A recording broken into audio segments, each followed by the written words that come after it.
Hi, my name is Dan Ahmed. I'd like to welcome you to How to Survive and Thrive in Retirement. Our company is called Peak Financial, and today you're going to learn a lot of information about how to avoid making mistakes that could literally ruin your retirement. That's our goal, is to teach you how to make sure you make great decisions.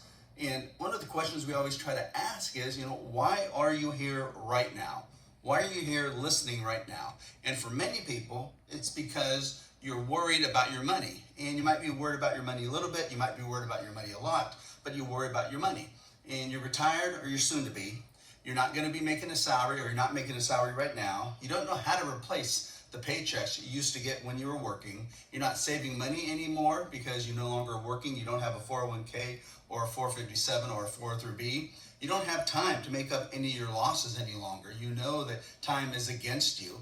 You don't know how to create income for as long as you live that won't run out. And it doesn't matter how much money you have, whether you have $1 million, $2 million, $5 million, $10 million, $20 million of assets saved for retirement, you worry about your money. And what we found is people worry about their money so much because their simplest, their most basic questions about retirement have never been answered.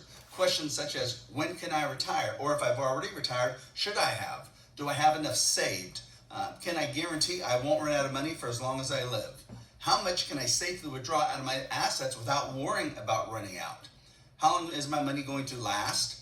How much would I lose in the next stock market crash? A lot of volatility people think is a crash, but we've had recent volatility. It really isn't a crash, it was just volatility. A crash would be when we get into that 40 or 50% loss range, which has happened multiple times in the past. Can I protect my assets against losses? How much income tax will I pay when I start drawing money out of my assets? Can I reduce my fees? And by the way, what in the heck am I really paying in fees? And if I finally find out what I'm paying, is there a way to reduce them? Can we start spending some of the money we've saved for 20 or 30 years? We saved it to spend it, but it seems like we saved it so much we became really good savers, and it's hard to now think of ourselves as spenders. What if my spouse or I pass away? Will the survivor still be financially secure? And after we use our money for as long as we live, after we're gone, can we potentially leave money to our beneficiaries? Now, everyone watching right now has one or all of these questions on their minds that have gone unanswered. And if you can't answer these questions, it simply means you're basing your entire future, you're basing your retirement on hope and luck. If you can't answer these questions, it means you're hoping you're going to get lucky. So one of the things we like to talk about is, who is this Peak Financial Group that I'm listening to right now? Well, it's myself and my business partner, Jim Files. We head up our office, but we have a really, really strong support staff that you'll love just as much as working and creating a plan. They do a really good job. Our goal literally is to help you stop worrying about your money. We work exclusively with retirees and pre-retirees. We don't work with people accumulating assets. We work with people who have already accumulated the assets and are now trying to make the best decisions to preserve those assets and then use those assets for income. Our clients typically have between $2 to $10 million of assets. The minimum asset base we work with is $500,000, not including your real estate, so we can actually build a plan for you. And we really will build you a full, customized, written retirement income plan. That's what our firm specializes in, is putting everything in writing associated with how are you going to use your assets to create income for as long as you live that won't run out.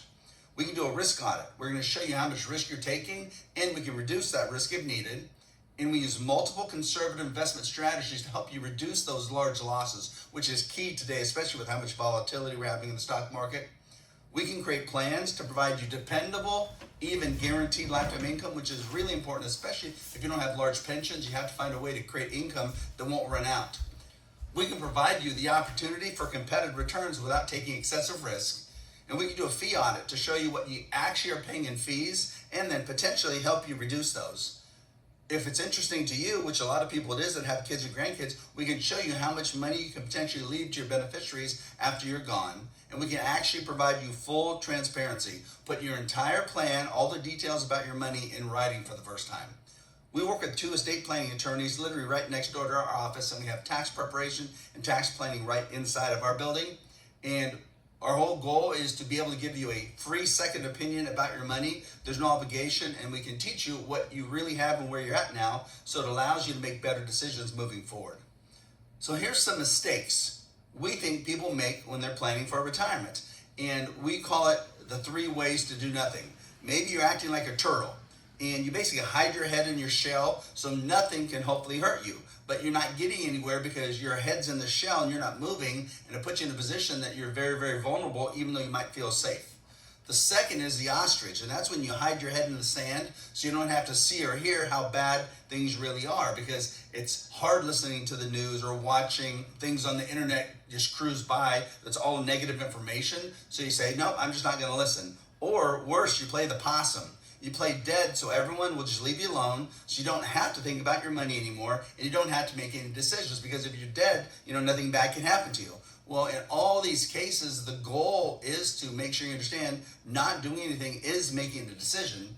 And we help you avoid mistakes that could help ruin your retirement, because when you make a mistake, and that is actually actively making a mistake or not doing things that you should be doing now to put yourself in a better position, it's the same thing. You have to avoid these types of mistakes. So here's a little bit of information about myself and my partner, Jim Files. We were both raised locally, so we're from this Sacramento area valley. And Jim, my partner, he has a little bit different background than me. He actually had a tremendous business background before he became my business partner, my best friend. We've been partners now for over 20 years, and he's been here with our firm for that long. He has a specialist in mergers and acquisitions. He served as the director of marketing for a National Register Investment Advisory firm. He took one of his last companies public, ran it as a public company. I think he was in 20 plus different countries. Then he decided, hey, I think I can help other people plan with their money the same way you do, Dan. So he came in, became my business partner. My background's a little different in that I've only been in the financial services business. This is my 37th year. I've been a certified financial planner for 30 years. I was an enrolled agent with IRS, Internal Revenue Service, for 30 years. I'm currently an accredited tax advisor. I'm a registered member of the National Society of Accountants. I'm an investment advisor representative. I am a fellow of the Estate and Wealth Planning Institute at Michigan State University, a 3-year postdoctorate course, and have my California life insurance license. Jim and I act as fiduciaries for all of our advisory clients. We were in USA Today, named as Game Changers. We presented to over 20,000 people, whether it's consumers or professionals, on these types of subjects we're talking about today. We're mentor coaches for a national financial firm that has over 18,000 advisors right now, and we teach them the things we're going to teach you today so they can help their clients make better decisions. We were 5-star Wealth Manager Award winners the last 5 years in Sacramento Magazine, and we're registered members of the National Ethics Association. We actually paid for certified background checks being done on myself, on Jim, and our company, to let our clients, anybody who wanted to work with us, know that there's nothing in their background that would stop you from wanting to work with us. So we thought that was a great thing to do, just to show you that you receive the best service and not have to worry about us. You could have heard us on our radio show, the Peak Financial Freedom Hour. It's on multiple stations in this area. Could have also seen our TV show, the Peak Financial Freedom Show, and that allows you to learn the same things on a radio show, just in more of a visual format. You might have read our book with Larry King. We were invited by Larry King's marketing company to write a double chapter in his book, and we did. Before he passed away, that book was published, and because of him, not because of us, but because of him, it became a bestseller on Amazon in, I think, 2 days. That was kind of nice. But because of Mr. King asking us to be part of his book, we were able to then contact this gentleman on the right-hand side, Jack Canfield. He's the guy who wrote Chicken Soup for the Soul that sold over 500 million copies worldwide. And Jim and I contacted his marketing company, said, hey, we want to write our own book. Would Mr. Canfield be willing to write like the forward in it or a chapter? And they said he needs to read the book, he needs to see the title, etc. We sent all the data in, he agreed, and then in basically a couple hours, not because of us, because of him, it became a bestseller on the Amazon bestseller list because of Mr. Canfield. But it's a really good book, and this presentation will be a 1-hour fast-paced presentation of the entire summary of this 500-page book. So you're going to get a lot of information in a very quick time. So we call this Real News from the Big Brains. We stole this from the last presidential election. You all remember fake news or fact. So we call this Real News from the Big Brains because Jim and I, we get a lot of information, a lot of research that we read. We pay for some of it our partner firms send to us. Some of it we get off of just the internet by doing research ourselves. But it really then lets us know, keeps our fingers on what's really happening in the marketplace. We want to know these things. We know it's tough for you to try to remember these things or learn these things because you're working 20, 30, 40, 60, 80 hours a week. And when you come home, you really don't want to spend a lot of time researching financial services and what's happening in the market. And when it comes on in the news at night, you don't want to watch it if it's a down market. So this was as of last September. And this was one of the big legendary investors, Druckenmiller. He said at that point in Fortune magazine, there's a high probability that the stock market will be flat for an entire decade. And I think when you think about that, it kind of sounds like it's going to stay flat. But what most of these people are saying about a 10-year type of market flatness, it would be that we'll experience a very severe downturn and we will recover at the end of 10 years. But when you look back, it will be as if you earned 0% rate of return. That's what they're really trying to say. And this will be echoed by other people in the financial industry as well as we talk about this. This was October last year, Business Insider, and this is the hedge fund manager Weinstein. He's saying the same thing about the potential of a decades-long U.S. bear market, meaning we have a downturn in the market for 10 plus years, and he likened it to the Japan stock market decline that lasted for 40 years. It took 40 years for the market in Japan to come back up. So he's warning that something that significant could happen. How about this one? Everyone always talks about our near $32 trillion of debt in the U.S. And people just throw the word trillion around like it's nothing. Well, let's see what it really means. $1 billion equals 1,000 millions. 1 trillion equals 1,000 billions. That means 1 trillion equals 1 million millions, and our 31 plus trillion dollars in debt right now equals 31 million millions. That's a lot. How are we going to make up for this money without there being some type of financial hardship in the future, significant increase in taxes? So many bad things can happen because of this. How about this one? This was Yahoo Finance, Brian Sazi. He said Citi, one of the big financial firms in the world, is warning about rolling recessions across the globe, which we're already seeing some of that happen. He also said BNP Paribas, one of the biggest financial firms in the world, they said, we expect stock market to hit new lows in 2023. How about this one? This is just February of 2023. Michael Burry, he said, just to his investors, his grim warning was simple. One word, sell. That's what he said. He basically said sell. And that was as of February. How about this? Another one in February. And this is from Rosenberg, a really big stock market strategist. He says stocks are poised to lose 30% from here, and don't even think about any type of bullish move to the stock market, a true bullish move, not these fake moves, but a true bullish move until 2024. How about this one? This was Fox Business. Michael Wilson, he is the chief U.S. equity strategist at Morgan Stanley. February 21st, he said that U.S. stocks are in a death zone and could sink as much as 26% from that point. Money-wise, and this was, I thought, pretty important for people that are watching this right now, because we talked about you worrying about your money most likely. Well, if you're feeling anxious about your money, you are like a lot of other people. You're not alone, because a recent survey was just done, and it showed that 90% of Americans are saying that money is increasing their stress levels, and 34% of the people are saying they're losing sleep over it. I believe the 90%. I think the 34% is a little low. I think it's more than 34% are losing sleep over worrying about their money once they are either in retirement or nearing retirement. How about this one? Jeremy Grantham. You could have heard him. He always talks about the opportunities for risk in the stock market. He's what's called a bear consultant, and he's warning of the implosion because of the everything bubble. The everything bubble means we're in a stock market bubble that could crash, a real estate bubble that could crash, which we're seeing some of that.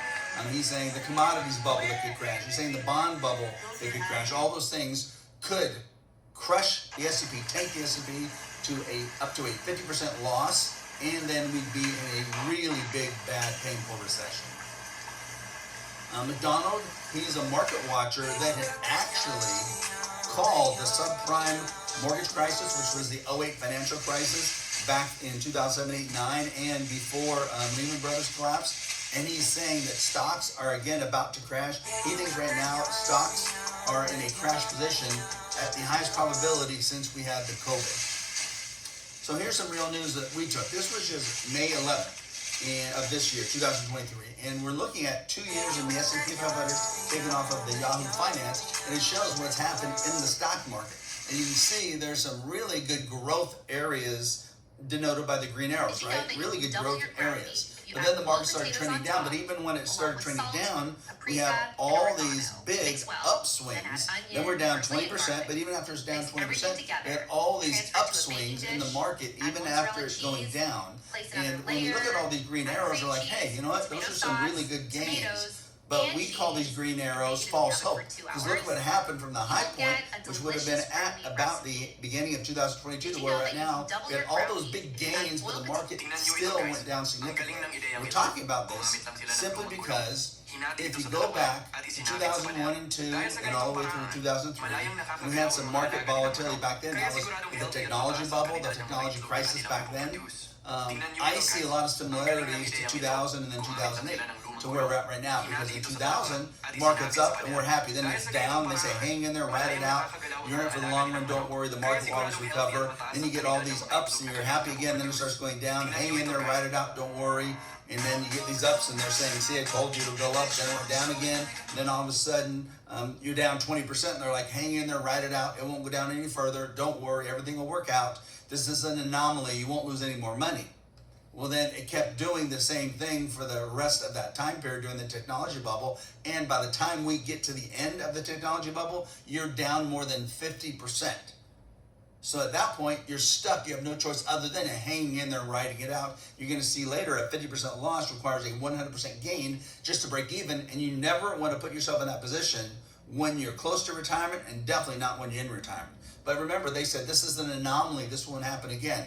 Well, then 2007, 8, 9 happened. And again, the market's up. They're saying, great, you're going to make huge gains. Don't worry, everything looks good. Then it went down. And they always tell you, hang in there, ride it out. You're in it for the long run. Don't worry, stay the course. You did, and you're down, then it's back up. And they said, see, I told you, we're on the way back up. We're in a bull market now. You won't lose any more money. Don't worry. This isn't going to be anything like 2001 and 2 or 3. And then it kept happening again. Every time it went up, they'd say, don't worry, hang in there, you're fine.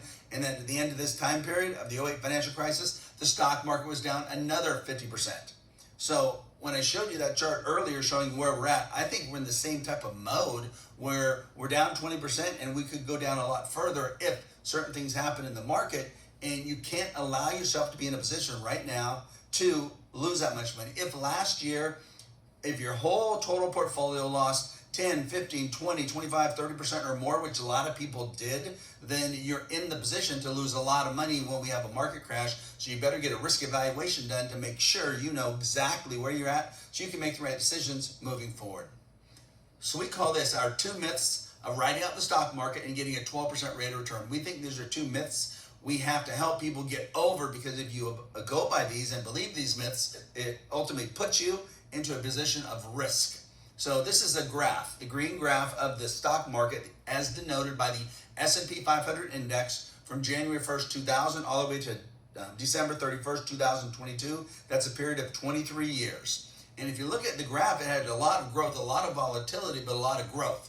So the index, the S&P 500 index started at 1,469 points in January 2000. And if you looked at where it was at the end of last year, it was at 3853. So even after a decline in 2022, it still went from 1,400 to 3,800. That's a really, really large gain over this time period if you hung in there and rode it out, right? And they tell you that's why you'll get these huge 8, 10, and 12% gains. Well, if you know math, it still looks really good, like a huge gain, but mathematically, the problem is that calculates out to a 4.28% average compounded increase to the S&P 500 index before you take into consideration fees, taxes, and taking income distributions. So when we look at this, is riding it out, is taking all the volatility and all these losses, was it worth riding it out with all that stress to get a 4.28% gain if you could get stock market rates of return, which is very tough? Well, why did it work this way? And why haven't you heard this before? Well, if someone told you, hang in there, ride it out, and you're going to get a 4% gain over the next 23 years, you'd probably say, forget that, I'm not going to do that. Well, why mathematically did it work this way? Remember the technology bubble, 2001 and 2. Stock market went down 50%. So at that point, you went down 10%. You were worried. Your broker, advisor, your 401k said, hang in there, ride it out. It'll be okay. Don't worry about it. So you did. Went down another 10%. They said, hang in there. You did. Went down another 10%. You kept hanging in there. All of a sudden, by 2002, you're down 50%. And at this point, you have no choice other than hanging in there because you have to try to make it back. And a lot of our clients think if they lose 50%, they only need to make 50% to get the money back, but you need to make a 100% gain just to recover from a 50% loss. And at this point, you're in 2007, you're like, oh my gosh, thank goodness I finally recovered. I have my money back. You were relieved and you were happy that you made 0% for 7 years because that's what happened. And they said, don't worry, it won't happen again. Well, then the '08 financial crisis hit, another 50% loss. You needed another 100% gain by 2013. And if you can imagine, the S&P started at 1469 January 2000. It ended, there was a point in 2013 January where the S&P was at 1469. That means for 13 years, the market was zero gain, zero return. That's before you take into consideration fees, taxes, and any income distributions. And you might say, well, my accounts increased during this time period, and they did, but they probably didn't increase much from the growth in the market. They probably increased because you're a really good saver. They probably increased because you kept adding money every month to your 401k, your 403b, your 457, your IRAs, your Roths, your brokerage accounts. You kept adding money, so of course you have more money in there because it was your own contributions. Now, I know people say, well, this is just one time period, and it is, but when you look at this, why would you ever then take that much risk to get that type of gain?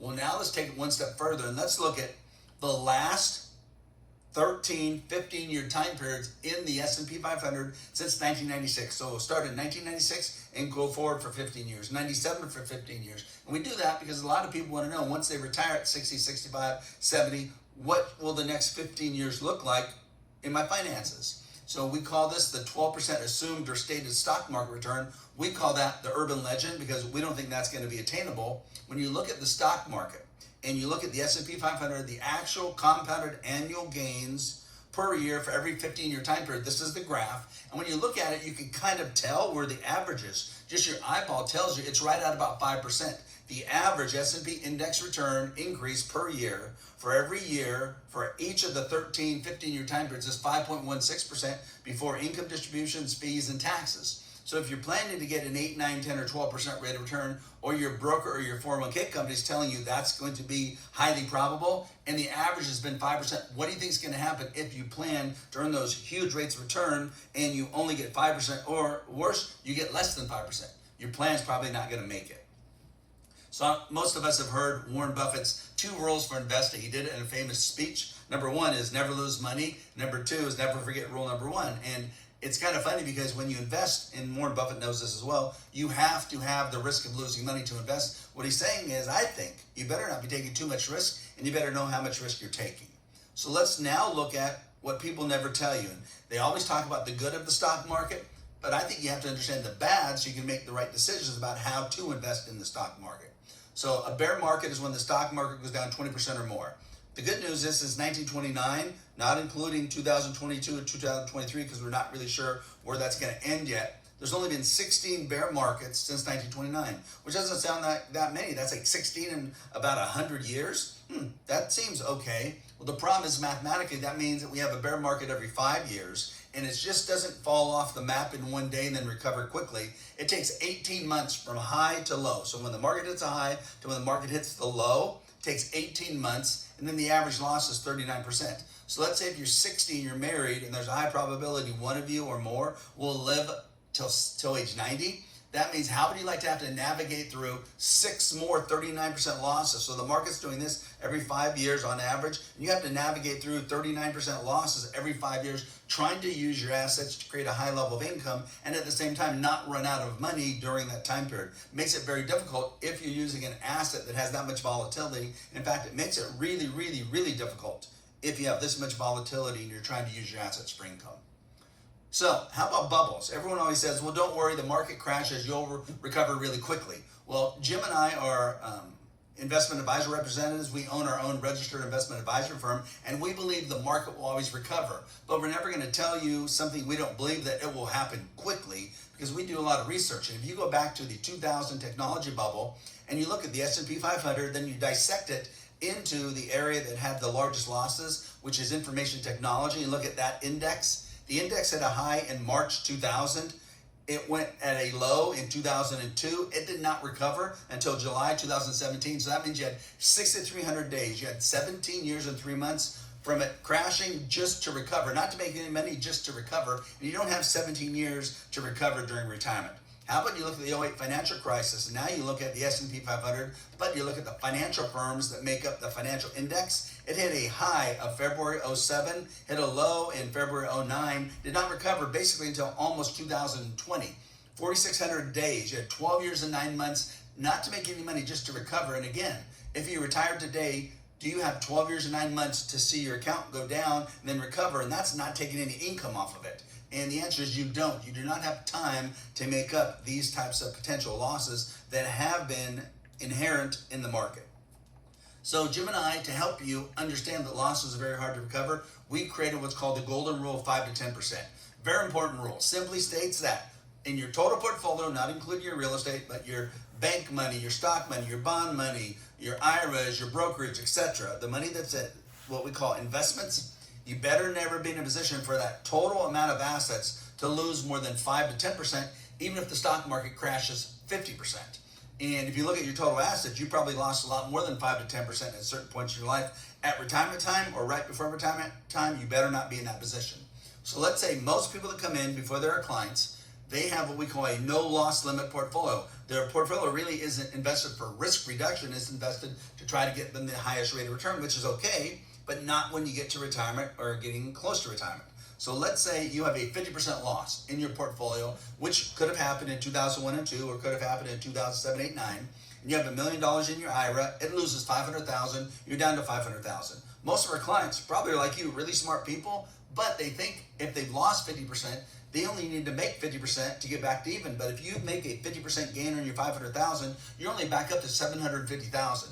You need to make a 100% gain on your 500,000 because you need to earn 500,000, not to make any money, but just to recover. And that 100% gain does not include income distributions, fees, or taxes. So you probably have to earn a lot more than 100% just to recover. And 100% is not easy to do. Even if you lose 30%, you still got to make 42.9% back. So when we create a portfolio plan in writing for our clients, we don't want you to take any more than 5 to 10% risk. Why? Well, let's say you're at a 10% risk and the market crashes 50%, you lose 10%, you still have a loss. It's not free, but now you've lost $100,000. You're down to $900,000 versus being down to $500. We only need to make an 11.1% gain, which is still a big gain to make up, but it's a lot better than 100.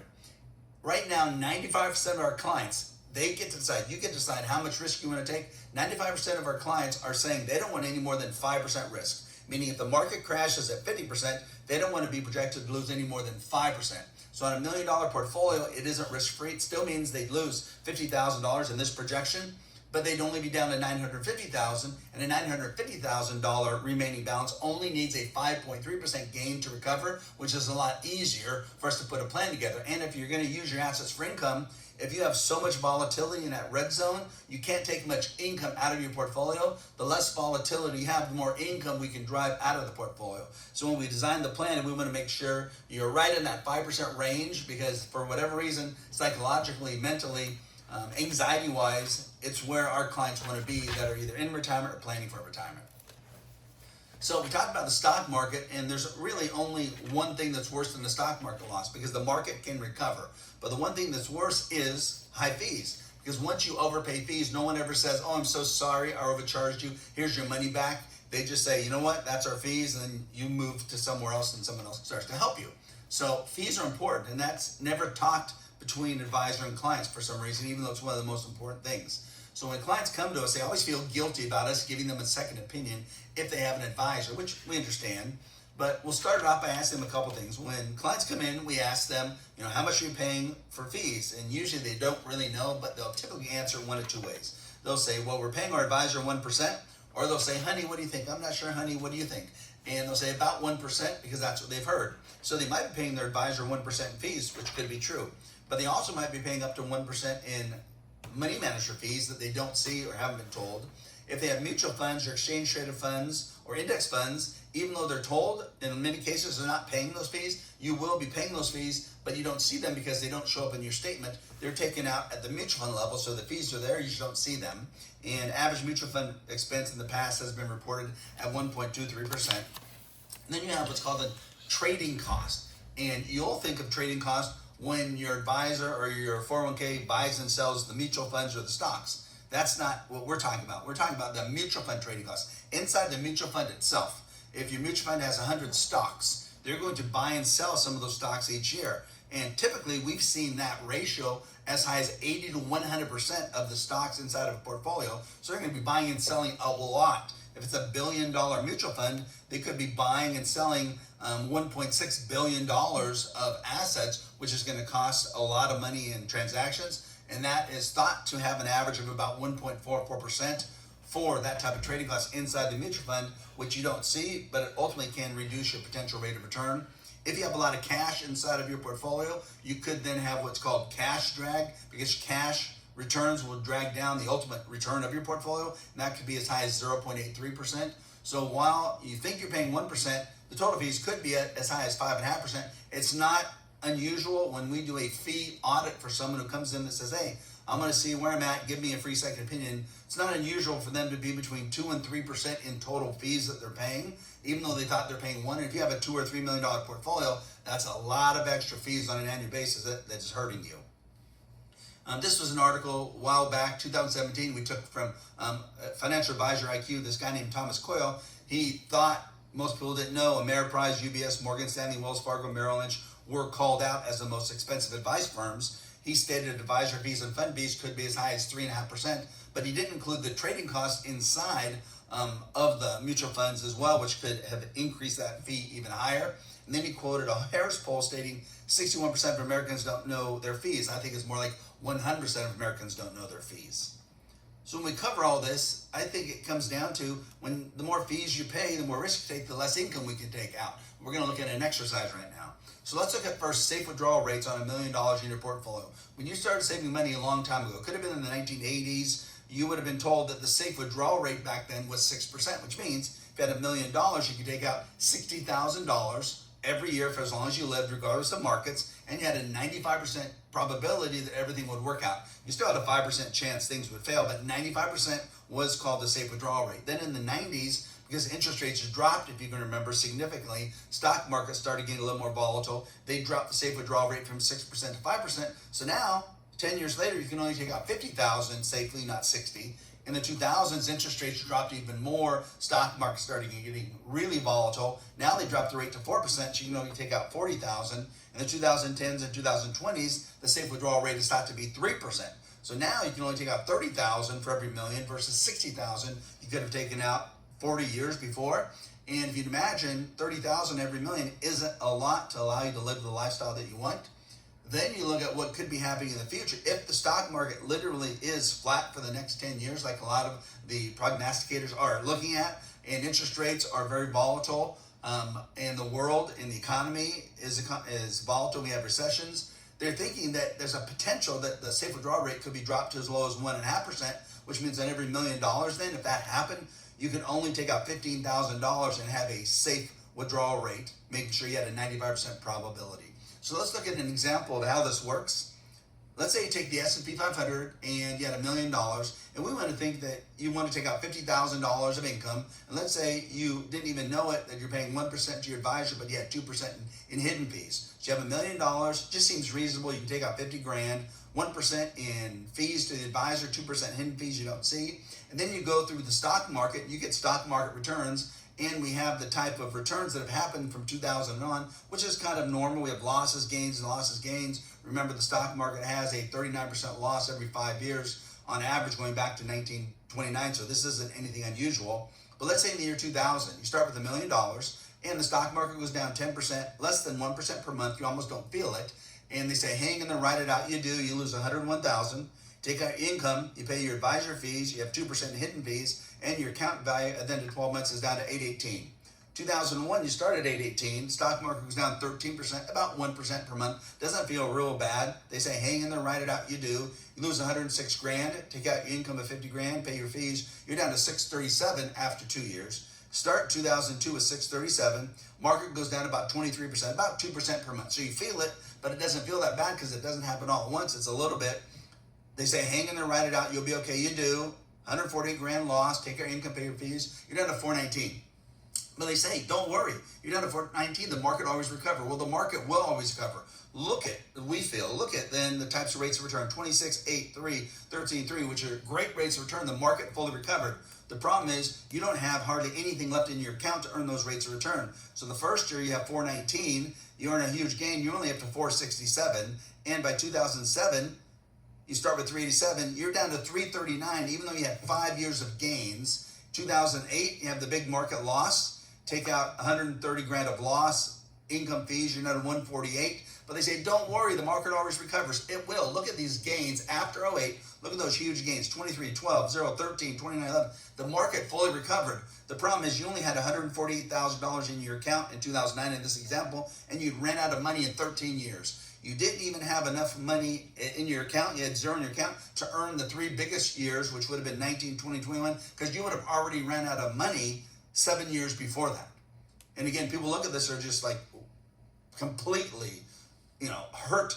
They're anxiety filled when they look at this because they're like, oh, you're kidding. This is what would have happened. This is what would have happened if you would have had that situation. So we think it's time to stop worrying about your money, and you probably do. And we know a lot of things we just covered could be new data to you, could scare you, but it's not meant to scare you. It's meant to educate you so you can now make the best decisions. And we always tell you there's 7 rules to live by for you to have a higher probability of retirement security. Number 1 is avoid large losses. Use the 5 to 10% rule.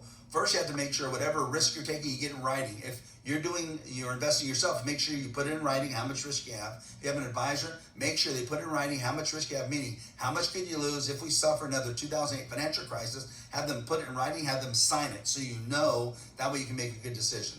Minimize your fees. You minimize fees by first understanding what you're paying in fees. If you have an advisor, go to your advisor, say put every single fee I'm paying, the ones I see, the ones I don't see, the hidden ones, in writing. I want you to sign this for me. They probably won't, but still ask for it. And if you're doing this yourself, make sure you do the research and find out everything you're paying, because that's the only way you can reduce your fees is by knowing what the heck you really are paying in fees.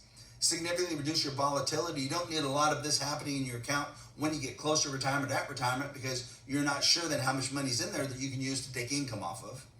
Earn a reasonable rate of return. Stop trying to get 10, 12, 14% rates of return. All that means is you're going to suffer huge losses, and most of the gains, which you already saw previously on a couple of the slides, are going to be used to make up for the losses you're going to suffer at some point during the time period.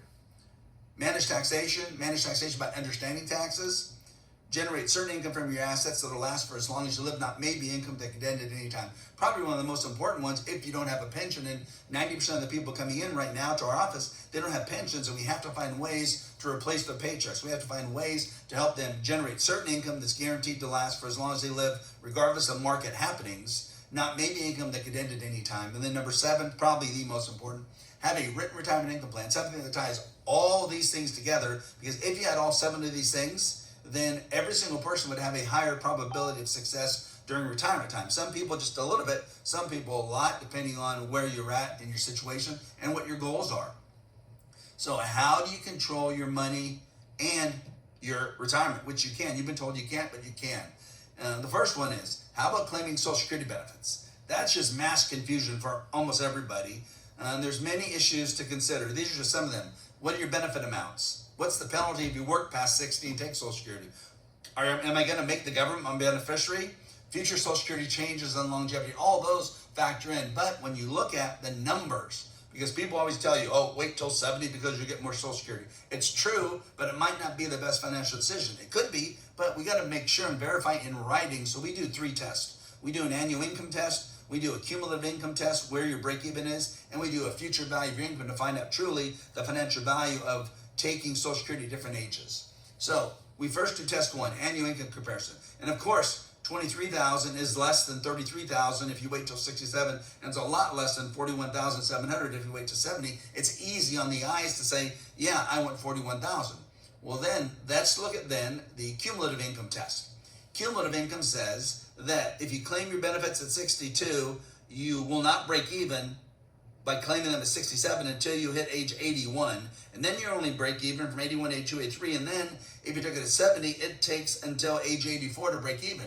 And to me, that's just too long to wait to take it. So in this case, right now, I'd be leaning towards advising that client to take the money at 62. Not that we're advising you. We need to do the analysis for you and take into consideration all the other factors, including your family structure, other sources of income. But in this case, I'm already leaning towards age 62. Then when we do the final test, which is the future value test, we basically take the $23,000 you would have earned, you would have gotten from Social Security at 62, the $24,259 after, and we invest that, assuming you don't spend it at 5%.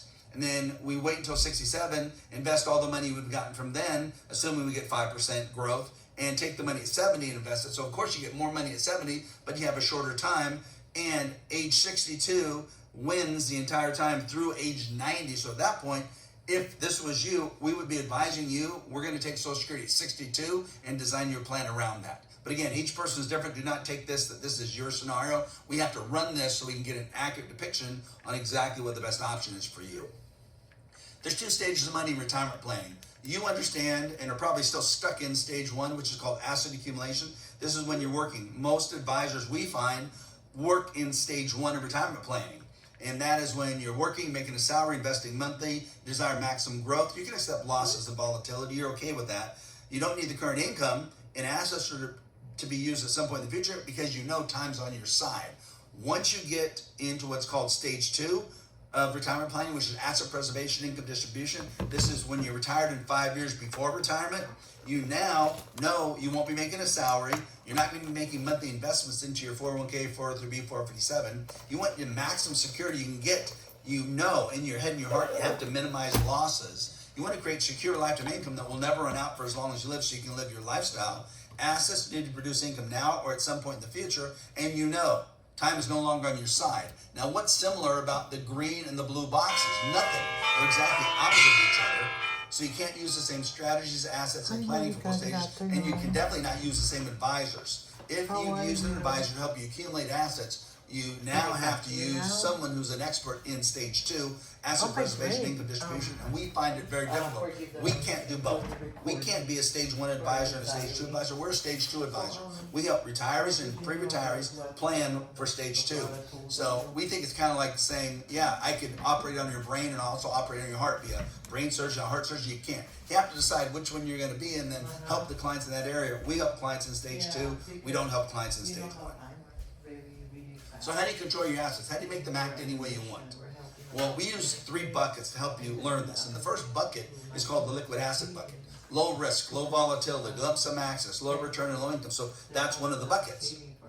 That's your bank, CDs, money markets, and T-bills. And right now, you probably have this diversified portfolio of stocks and mutual funds and bond funds, etc. And you're told it's diversified. But if you look at that diversified portfolio, you look at what happened last year in 2022, and all the assets probably went down in value because it really wasn't diversified because all the assets acted the same. We want assets to act differently, then we have true diversification. So our first bucket acts like that. Then you probably have the second bucket, most of your money in your growth assets because you want a good return potential.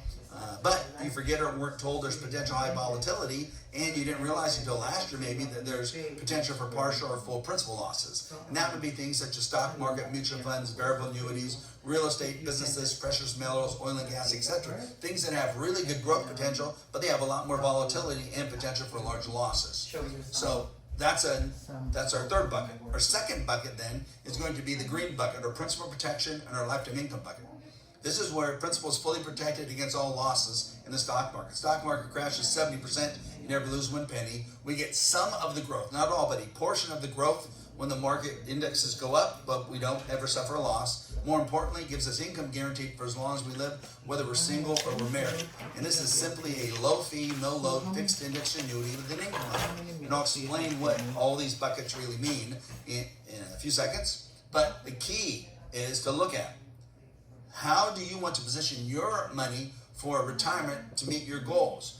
And just by using these 3 buckets, you can make your money act any way you want. How?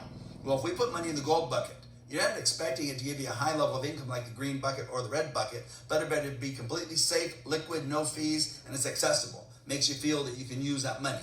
If we put money in the green bucket, it's not going to be liquid like the gold bucket or give us a high rate of return like the growth bucket, but it better be 100% safe. The market crashes 60%. You don't lose 1 penny. You get some gains when the indexes increase. More importantly, it better give you a high level of income guaranteed for as long as you live, regardless of what happens in the market.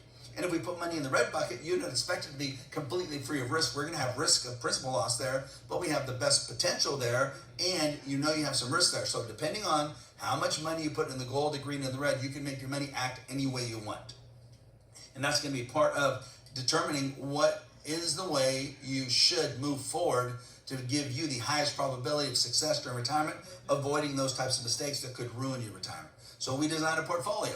We have our green or gold and our red buckets. And right now, everything you've done with yourself or your advisor, your 401k, has been toward growth. How do I grow my assets at the highest level so when I retire, I have the most income, regardless of how much volatility and risk I take? And that's okay. That's what you should have been doing. We're not saying you did anything wrong while you're accumulating for retirement. We are saying you're doing something wrong if you're 5 years away from retirement and you have not shifted out of accumulation mode into preservation and distribution mode, or if you're in retirement and you're still in asset accumulation mode, you should already have shifted over into asset preservation against large losses and income distribution mode. Because when you look at how these assets need to provide for you, the first thing is you need to decide how much income do you need for life, not how much growth do you need. You got to decide how much income do you need. Then you have to decide how much liquidity you need. Then after those two questions are answered, we decide how much money then can we afford to put in the growth assets. It's completely opposite of how you used to do things, but if you did it this way, we feel you have a significantly higher probability of success during retirement. So let's say we use the green bucket. We're going to use what are called contraction guaranteed insurance products, fixed index annuities with an income rider. And I go, oh my gosh, Dan or Jim said the A word. That's true, we said the annuity word, and annuities get a bad name out there, mostly because of variable annuities. Variable annuities go up and down with the value of the market or the investments that you have inside the variable annuity. They're riskier to give you a higher rate of return, and they can have some significantly higher fees than almost any other asset you're in out there. A fixed index annuity with an income rider, what if it worked this way? What if it gave you principal protection, 100% guarantee you'll never lose money in this account, even if the stock market crashes, gives you income guaranteed for as long as you live, which is our biggest fear, running out of money. What if you're guaranteed, even if you lived to 120, your income's paid? What if you can get some of the gains when the market goes up, your index goes up, but you don't suffer when the market goes down? Some of the plans can actually allow your income to increase, and once it increases, it gets locked in as your guaranteed income, and these plans typically will have some of the lowest fees compared to other assets you could invest in. So if it worked like that, that green bucket would be okay for some of the money, and we put the money in that part of the bucket that you need income from that won't run out, and you don't want to suffer any principal losses. We don't put all the money there, just the money there for principal protection and guaranteed life and income.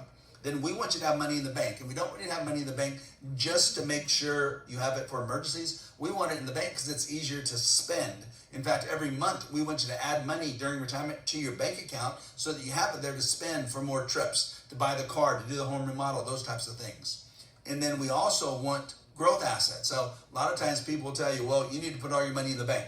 That's wrong. They tell you need to put all your money in the annuity. That's wrong. They tell you you should put all your money in the stock market. That's wrong as far as we're concerned. We need all three assets because now we have three assets that act completely different from each other, so we get true diversification, and now we can meet the goals as far as the amount of liquidity you want, as far as the amount of income you want, the amount of safety you want, and the amount of growth you want. We can hit that just using the three buckets. Very simple. You can probably understand this just by going over this little 5-minute presentation. You also might have other assets that you'll self-manage. So we help you with these. You might have other assets such as investment in real estate. We don't include your house here, but things like rental properties, commercial properties, etc. You also might be like one out of about 5 of our clients that like to self-manage some of their own money. So they want to keep some money in stock. So we had a client come in a while back. They had about $3 million of assets. He wanted to manage about 10%, $300,000 in stocks. Well, 10%, even if he loses all that, we still have 2.7 million. If we put it into our three buckets, we're still going to make their plan work really well, even if they have a complete loss on that. So we just don't want to have too much money there where it could adversely affect their whole plan. So if you look at this, this is how we're going to allocate everyone's assets. We don't know how much goes in each of these buckets until we create a plan, but on one page you can see how your assets will be allocated, which makes it a lot easier to understand your money. So let's explain the green and the red bucket. You know how the the gold bucket works. The bank, let's look at the green and the red. So the green, we use that step in the process for 2 reasons. Principal protection, guaranteed you'll never lose 1 penny, even if the stock market crashes, and the income is guaranteed for as long as you live, no matter how long you live, no matter what happens in your account. So let's look at that first. So let's look at principal stability. Well, if you look at the stock market, if you had $1 million in the S&P 500 index and you earned those gains or losses that the index did have during that time period, it shows a lot of greens and definitely some reds, but huge growth still, because $1 million would have still been worth about 2.6 million even after the decline in 2022. So a lot of volatility, but really good growth. What if someone would have came to you in 2000 and said, okay, you never suffer a loss, so instead of having the red losses here, you're going to have the gold zeros, but instead of having the big green gains, 26%, 23, etc., you can't earn more than 6% in this example. So it has a cap example of 6%. So it looks a lot more boring. It's a lot flatter. It looks boring. But what happens when you superimpose the red on the blue? Look how long it took for the red to catch up to the blue. It would have taken until 2019 for the red to finally catch the blue after all the volatility. Then you look at where the blue and the red are now. They're pretty close to each other. So what this is teaching you, the moral is, the most important thing in retirement is not to try to get the highest rate of return and be willing to accept the largest losses. The most important thing is to make sure you guard yourself against the largest losses, and even if you take a lower return, you're probably going to be better off just because of having a less volatile portfolio that has the potential to generate more income that has a higher probability will last for as long as you live. So let's look at an example. We call this anytime income because a lot of times when you talk to a retiree about a fixed index annuity, they say, oh gosh, I can't use it. I can't touch it for 10 years. That's not true. You might not be able to take the lump sum out in 10 years, but we call this anytime income. So let's say you have a married couple example at 65. Income's guaranteed to be paid for as long as they both live. Doesn't matter how long they live. Doesn't matter what happens in the market. Doesn't matter how much your account earns. So nothing is left to chance. So let's say someone has $1 million that we fund into a contract and they're 65 and they say, we need income immediately. We don't want to wait at all. In this scenario, currently we could get about $63,000 of immediate income guaranteed for as long as they live, no matter how long they live. And that would be at about a 6.3% payout of their original $1 million. That's huge. Very tough to get 6.3% from any other type of asset right now. But what if they don't need the income? They can defer it for 1 year. Well, their $1 million would be guaranteed to increase to $1,090,000 for their withdrawal benefit. They can't take the $1,090,000 out in a lump sum, but they literally, because they deferred it 1 year, can take $69,215 guaranteed for as long as they live, no matter how long they live. If they deferred it for 5 years, how would you like to then know that your million would be worth $1.45 million for income purposes, not lump sum, but income? And now, instead of getting $63,000 because you deferred it, you're getting $97,875 guaranteed per year for as long as you live, a 9.78% payout for as long as you live, no matter how long you live. If one of you passes away, we still get the $97,000. If you both pass away, any money that's left of the $1 million is paid to your beneficiaries. The insurance company doesn't keep it. So someone gets your money, either you or your kids, and you get it at the highest level of income you can see, which would be about 9.78. The longer you defer, the more money you're going to get. And you don't defer just to defer. You defer until you get enough income that's going to make your entire plan work. So in this case, let's say age 70 worked. Boom, we're taking out $97,875 guaranteed, regardless whatever happens in the market and how long you live, for as long as you live. Now, how about long-term care costs and the insurance premium skyrocketing? Are there any alternative methods that can potentially help you plan for long-term care costs? Well, let's look at then the long-term care income goals. You want dependable income with your income because you need to be able to have the money to pay for things, and you want it to grow, your income to grow, because there's potentially higher costs. So what if you're in a stock market investment that goes down 53% and then you need 112% gain to recover? How in the heck are you ever going to be able to use those assets for long-term care? You're probably not going to be able to mathematically. So how about instead then we use a fixed index annuity with an income rider with potential income increases, as well as adding on a long-term care doubling feature. What does that really mean? Well, let's say the stock market crashes and you had your money in the market. You really can't take much money out once your stock market has dropped and you only have $770,000 left. How about we have it in an annuity? You don't lose any money. You can take out 50 grand. Second year, the stock market crashes. You can't take any money out of your stock market. If we had it in the annuity, we can still take out the same 50 grand. Third year, the market crashes. You can still take out the money from the annuity because we've never suffered a loss. Now, here's the key. Once the index you're invested in starts going back up, you have the opportunity to earn a portion, not all the gain, but a portion. So if the stock market crashes 53%, you need to average an 11.4% gain for the next 7 years, not to make any money, but just to break even in the market. So if the index does in fact earn 11.4%, how would you like to get a raise of half of that, 5.7%, and now your income went up from $50,000, $52,850. That's your new guaranteed lifetime income, can never go down. Now, every time the index increases, you get a gain. And remember, the index, all it's doing is recovering from a low point, which it always has in the past. Not necessarily always will, but it always has in the past. So let's assume it does. And now, at the end of this time period, our income increased from $50,000 to $73,000. Even if the stock market crashes, we stay at the highest level we've ever attained. We never retract. You always either stay level or go up. Now, let's say something happens after 5 years and you're not able to perform 2 of 6 activities of daily living, or you have severe cognitive impairment. As long as it's after 5 years, you're taking income out, Your income then would double from 59,000 to 118,000 as long as you need care or for as long as you have money left in your account. Once you don't need care or no money left in your account, they don't eliminate your income. They just drop it back down to the 59,000 or whatever level you're at. If you're getting $62,000 of income, they'd increase your money for long-term care to 124,000. 65,000, 131,000, 69,000, 138. If you're getting 73,000 and you need long-term care because you can't perform 2 of 6 activities of daily living or severe cognitive impairment and you have a positive account balance, you apply, you get accepted, you're getting $147,000 of money coming in for long-term care, and there's no extra cost or fee for this. So again, it's just one alternative we use to help people that don't want to pay for these huge long-term care premiums out of their monthly budget. So how about the stock market? People say, well, you talk a lot of bad things about the market. We don't. We just tell you the truth for once about the risk of the stock market, we feel. So let's look at how we do it. Our stock market investments are all technology-driven portfolio management. So pretend like we have 20 individual stocks, 8 inflation-focused funds, 8 equity funds, and 8 bond funds. And we have 44 different funds. Your current broker, maybe your current money manager, it wouldn't be unusual for them to say, okay, let's use all 44 funds, you put a little bit in each. So you get this huge statement, you don't understand it, and you're diversified all over the place, but it really doesn't do you much good because you are diluting your potential for rate of return. You might have increased fees, and ultimately, you still might suffer the same types of losses. So instead, we're going to do a monthly portfolio review and reallocation of your entire portfolio every 30 days because 30 days gives us the chance to make sure we're trying to pick those assets that have the best momentum. We actually are also going to then use a daily stop loss. Every day we're going to look at the stock market in your portfolio and decide, should we enter into a stop loss, meaning go to cash, because we don't think it's bad to go to cash if the market's falling quickly.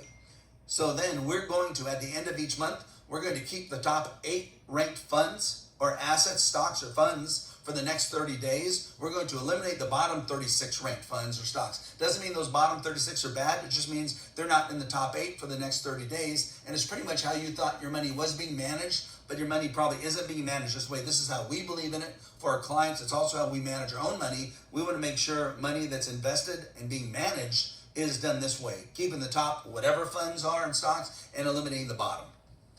So now let's just follow through on the 7 rules to live by for peak retirement security. And we had our avoid losses, use the 5 to 10% rule, understand and minimize fees, significantly reduce your volatility, earn a reasonable rate of return, manage taxation, and then generate certain income versus maybe. But the most important one we think is having a written retirement income plan. So what does that look like? Well, our planning process for you to succeed in retirement is give you a lot of education, which you can already tell, help you determine whatever your goals are, create your own unique retirement vision, and then gather data. Then we can analyze risk, funds, fees, and we're going to have you do a budget. We need to know how much money you're going to spend during retirement. It actually is the most important. Your assets aren't the most important thing. Your budget is the most important thing. And if we do all that, we now can build a retirement income projection. We can then do an income tax analysis. We can do a legacy plan, and we can put all the details about your money in writing. When you look at this, this is exactly what you need to do to succeed in retirement time period. So let's look at a hypothetical case study, Bob and Carol. Let's say they're both age 65, retired a couple years ago. He's an engineer, she's a state employee. Let's say she gets a $24,000 annual pension. She gets $26,000 Social Security. He gets $28,000. So they have $78,000 of fixed income that pays for all of their needs, but not their wants. And they want to travel a lot. And they know they can travel a lot better at 65 than at 70 or 75, but their advisor and their broker says, oh, keep deferring your IRAs because it'll minimize your taxes. We think it actually will increase their taxes, but overall, we want to help them plan their life now. The problem is they're worried about the market being high and suffering big losses. They're worrying about their money running out at some point. They're worried about paying too much in taxes. They don't know what they're paying in fees. They're worried about not being able to leave money to the beneficiaries. They're worrying about a lot of the volatility in the market and not earning really good rates of return. They've had a broker for 22 years. They think of their broker as their friend, but he's never given them a written plan. That's why they came to us. They finally wanted a plan that they could look at and feel comfortable that everything was going to be in writing. So they came into us, and the first thing we asked them was, okay, you have an advisor, then what do you think you're paying in fees? And they said, we think about 1%. He always says we're paying about 1% when we ask. So we looked at their portfolio, we did a fee audit. And the stocks they had managed were being about 1%. It was 1.25%. But their managed mutual funds, when you looked at all the fees in that account, it was 2.92%. Their variable annuity they had was 4.61%. no fee on the bank. So on $1.6 million of assets, they were actually paying 3.08% fees, which isn't unusual, which means they're actually paying $49,218 in fees. And they couldn't believe it, but it was in writing. We showed it to them. We gave it to them. And this wasn't the worst part of their plan, because then we asked, okay, how aggressive of investors are you?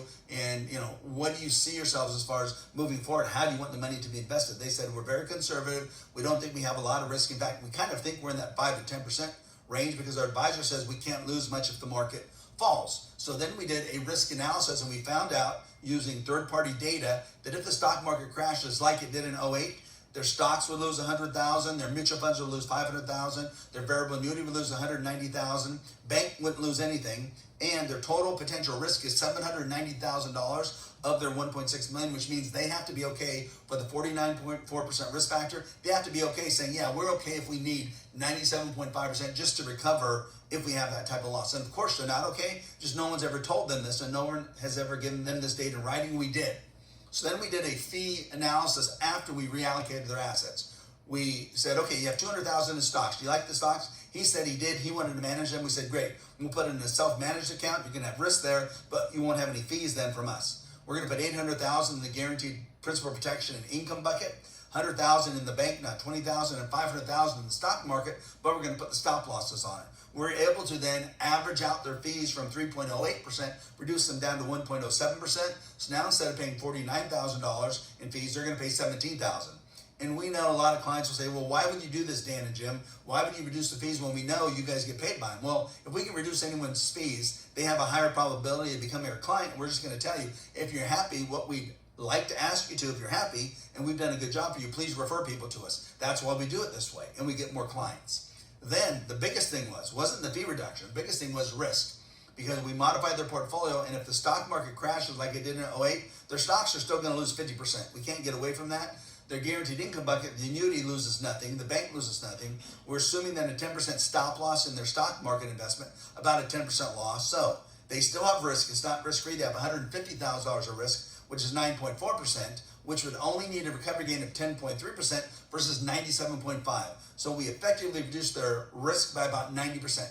This scenario right here is not unusual. It isn't like the best case scenario. This is what happens on a typical type of basis. People come in, they're paying more fees than they thought. They have significantly more risk than they thought. We're able to realign their assets based on attaining their retirement goals, which is asset preservation, income distribution, give them this type of fee structure and give them this type of risk structure, all then really to design the next section, which is their income structure. And we're going to show you for the next 30 years where your income is going to come from, because once you retire, you're getting ready to retire, the thing you're most worried about is how am I going to create those paychecks that I was getting when I worked with my assets. So we're going to show you where all the income comes from. We're going to first show you how we allocate the assets. $500,000 in the stock market managed portfolio, $400,000 in her guaranteed annuity, $400,000 in his, $200,000 in the stocks, $100,000 in the bank. 2018, she's going to take out $24,000 of pension money, $26,000 of Social Security. He gets $28,000. So that's their $78,000 of current income. We're going to add $60,000 of income for the first 5 years coming out of their managed IRA portfolio with the stop loss. So that increases their income from $78,000 all the way up to $138,000. They worried about taxes, but we'll help them understand that by doing a tax analysis. We deferred their annuities for 5 years, which guarantees her, if she puts $400,000 in, she's guaranteed after 5 years a 7% lifetime payout. They're going to give her $28,000 a year forever. If she dies, they're going to pay Bob her $28,000. If they both die, whatever happens to the $400,000 that money that's left is passed on to the beneficiaries. We did the same thing with his $400,000, generates him $28,000. So now we have $56,000 of joint guaranteed lifetime income after 5 years that's paid to them as long as one of them is living. And if they both die, whatever's left of the $800,000 is paid to the beneficiaries. Isn't that what we all want? The maximum income to ourselves and whatever's left paid to our beneficiaries. We have the $200,000 in stocks as emergency funds, not using them in the income plan. $100,000 in the bank, emergency funds, not using them at all. So we have $300,000 of assets that's just tucked away for some future use or emergency. Then we do a tax analysis. $130,000 of income they're bringing in, $129,900 is what's going to show in their tax return. Their standard deduction of $24,000 makes them pay tax on $105,900. Assuming they're in California, their total federal and state taxes, if they live in California, is $20,267. If you divide that into their 130 grand, it means their total effective tax rate, meaning the average tax rate they're going to pay on all their money is only 15%. So if they make 130 grand, they thought they were going to get killed with taxes, they're going to pay 15% tax on that, and they're going to keep 85% of that as their net income, as shown here. Their gross income per month, 130,000 divided by 12 is 11,500. Their taxes, 20,000 divided by 12 is 1,689. They're going to gross 11,500. They're going to net $9,811 after taxes per month. With their budget being $7,500 to pay for everything, including travel, they still have $2,300 more to spend per month than they need, which is what we need to design. You can't design a plan that only has $7,500 of net income to meet your budget. We need excess monthly cash flow, which is what provides you that true, what we call financial freedom. The more excess cash flow, 2, 3, 4, 5,000, the better you're going to feel and the less you're going to worry about your money if we design it this way. And we're not going to design a plan that doesn't create excess cash flow. It has to create excess cash flow, otherwise you'll continue to worry about your money. Doesn't mean you have to spend that money. You can save it, you can invest it, you can gift it. Once we do the tax plan, everyone always wants to know, okay, what's going to be left then if I'm going to spend all this money? So we show you an analysis of how much income we're projecting you to take out of your assets, not including pension or Social Security or rental income, every year. Shows the cumulative amount of all those income distributions from your assets. Then it's going to show, based on very conservative rates, we believe, 4% on your portfolio earnings, 1.25% in the bank, 1.5% real estate depreciation. It's going to show how much money can be left when you're gone. So let's look at life expectancy, age 85. That's about 20 years down the road. You're projected to take out $68,617 of annual income from your assets. At that point, you're projected you would have taken out $1.371 million of income, and this is assuming you've spent it all. You could have saved it, but we're assuming you spent it all. If you just earned 4% in your portfolio, you took out $1.371 million, you still would have $1.269 million of assets left. So what this is showing you is it's okay to spend the $1.371 million. It's also showing you don't have to get a huge rate of return. You just have to make sure you don't suffer a huge loss in your portfolio, and things will probably have a high probability of working out. Still have $129,000 in the bank, assuming you haven't saved anymore, which you probably would have. Your real estate has gone up to about 1.6 million. So if you can imagine, you started with 2.8 million, you took out 1.3 million, and now you still have $3 million that you're going to leave to your beneficiaries by accident. Are you okay if you get to spend $1.3 million of your own assets? Are you okay by accident leaving $3 million to the beneficiaries? Most people say, heck yeah, as long as I live the lifestyle I want, then I'd like money to be passed on. We're not trying to, we're just trying to do the best plan for you. And by accident, by doing the best plan for you, it will have a high probability of leaving money to your beneficiaries. Then a lot of people feel this way. Well, I don't understand what we have, and you might not understand your statements like this guy does because you don't have a plan. Your statements are not your plan. They just show you what your accounts have earned or lost. An actual plan would be a 12 to 24 page document that we create that'll show everything about your money. When you came in, what your goals were, what we were trying to achieve, what we recommended, how much risk you're taking, the fees. With a new plan, what are the advantages, the disadvantages, the fees, the risk of your new plan, how you're going to use your assets for income, what the beneficiaries get, how each asset works. We read it out loud to you. We sign it, you sign it saying this is your plan. If you had a written plan like this, you would understand your money. So here's our last real news from the big brain. Fortune magazine, this is December last year. BlackRock, which is the single world's largest money manager, they said they're worried about stocks and bonds not being able to perform moving forward. They don't see the sustained bull markets of the past. That's why they say a new investment playbook is actually needed. What worked in the past won't work now. That's what they're stating. So you have three choices right now to plan for your own retirement security. Number one is you can do it yourself. A lot of people we meet with, they come to us because they've been doing it themselves, and then they decide they don't want to any longer, because if you do it yourself, you're going to worry about potentially making bad decisions. You're going to worry about, well, what are my next steps as things happen in the marketplace, or as you age, or as you need changes. And you're going to worry, and if you worry so much, you might not be able to sleep. Or number two, you can continue to work with your current advisor, or find a new advisor who is what's called a traditional advisor, and they're going to always tell you, as long as you like it, hang in there, ride it out, stay the course, you're in it for the long term. Or you're going to say, oh, all we need to do is fix what you have now, is to do a 60% stock, 40% bond portfolio. That's what you should have. And if you had it last year, you might have lost 20 or 25% with that type of portfolio. And they're going to say, you don't need a written plan. Everything looks great. You have enough saved. Don't worry. Or just let us help. That's one of the things we're really, really good at, is helping you to plan for your retirement security. And here's our entire planning process. Don't settle for less for your advisor, whoever you use, whether it's us or someone else. Don't settle for less. Always have a minimum 3 appointment cycle. For us, just to tell you the truth, it's going to take you 4 to 5 meetings before we can actually design a plan, because we can't design a retirement income projection, a tax analysis, the analysis of your legacy for your beneficiaries, and put all the plan in writing in 1 or 2 meetings. It just doesn't work. That's why you don't have a plan right now. You've given your money to your advisor before you've had a plan. You should have had the plan designed before you invested your money. Now, when you look at this, you go, my gosh, I've wanted all these things forever, but I've never heard that I could get these, and they look expensive. And they do look expensive. You came to someone like myself, who's a certified financial planner. I was an enrolled agent for 30 years. I'm an accredited tax advisor, licensed for insurance. I'm an investment advisor representative. All these things. You would pay a lot of money, most likely, if you were going to pay a fee to have this done. But if we charge fees for our planning, we think we get less clients. So instead, here's how we operate. We're not going to charge you any upfront or ongoing planning fees at all. We're paid advisory fees just like your current advisor is for asset management services, and we're paid commissions from the annuity companies just like your current advisor would be paid. So we don't charge you any more money. We just are going to provide you all these services to hopefully attract you to become one of our clients. And people always ask, why do we do this? Well, if we do it this way, do you think we get less or more clients? We get way more clients if we do it this way. So right now, you're at a crossroads in your plan for retirement. Right now, you're probably thinking, oh my gosh, I learned a lot. That Dan guy, the Jim guy, they're smart. But you might decide to keep doing the same thing because you like doing it yourself or you like your advisor. Well, that means you're probably going to keep risking, keep worrying, and keep going without the income you could be getting to last for as long as you lived. And if you do this and you're trying to make some changes, it means it's the definition of insanity. If you keep doing the same thing over and over again, expecting different results, you're not going to get them. That was coined by Albert Einstein. So just let us give you a free second opinion about your money. There's no cost and no obligation. We can teach you, hopefully, how to protect your money against large losses, increase your income, and if you're paying too much in fees, help you reduce the fees, and hopefully help you to start feeling secure and enjoying your life, which is how you take back control of your money. Right now, if you look at the United States, very few people feel like they're in control of your money. Our clients typically feel like they're in control of their money because everything's in writing.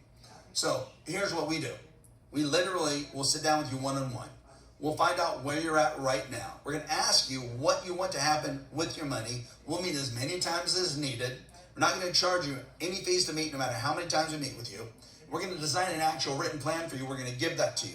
It's going to show you how you can reduce your risk. We're going to protect those assets against large losses. We're never ever going to tell you to hang in there, ride it out, stay the course unit for the long run. We're going to create a dependable lifetime income plan for you and put that in writing. We're going to show you how you have the opportunity to earn competitive returns. We're going to help you understand your money a lot better than you understand it right now or ever have, which is the way you create your own financial freedom. We're going to help you to do everything possible. We're going to help you to stop worrying about your money. And ultimately, the best part is we're never going to obligate you to do business with us. We're going to do all those things. Then you get to decide if you're going to do business with us, great. If not, you get to take your plan, and there's no cost or fee for you to take the plan. And we'll never press you or be mean to you because we want you to think good of us. Maybe you'll come back in the future. Maybe you'll refer people to us. That's why we do it that way. Grab your packet. You can take out your calendar. If you'd like to meet with us, make sure you fill out the top. It's going to have your name, your home phone number. Make sure you put your cell phone number because we're going to text you appointment confirmations. And then what I'd like you to do is circle either you have $500,000 to $1 million of non-real estate assets, or you have $1 million or more non-real estate assets. Let us know where you're at as far as in the saving mode. And then I want you to pick 3 different time periods that would work for you. This isn't for 3 meetings. This is for 1 meeting. Our office is on the corner of Douglas and Professional. This first meeting will last about 2 hours. You can bring data if you want us to review. You don't have to bring data if you don't want to. It'll be in your packet. But this is for our introductory meeting. And all we're going to decide in this meeting is, do we want to have a second meeting? And do you have enough need for us to help you, and then do you want us to help you? That's all we're going to decide at the end of this first meeting, and it will allow us to start doing the free second opinion about your money, your risk, your fees, etc., just by then attending this first one. So again, only thing we're deciding at the end of this first meeting is, are we going to have a second meeting? So make sure you click which one you want as your first choice, second choice, third choice. We'll try to give you those choices in order depending on what's open on our calendars. So if you think about our offer, I always like to say, well, what's the worst that can happen? You're going to give up time to meet with us. You will, to become more educated about your money. So it is going to take you the time to meet with us. But you're going to receive a free second opinion about your money. You're going to get a free customized retirement income, tax, and legacy plan. You're going to get a free copy of Mama's Secret Recipe for Retirement Success. We're going to sign for you.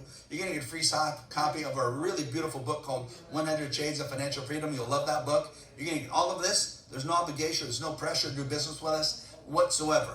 And you can walk away and keep it all for free, and that's guaranteed. Again, people ask us why. Well, this lets us get in front of people who are worried about planning for retirement, and those that like us and like the plan we build, they become our clients. If they don't want to become our client, they don't. We don't want to be mean to them. We want to make sure they're talking good about us out there. We get referrals from people who haven't even become our clients simply because we treated them with respect and we help them answer questions. Hopefully you learned a lot today. We gave you a lot of data, but this is the type of information we'd be glad to help you with, and we'd love to be able to meet with you.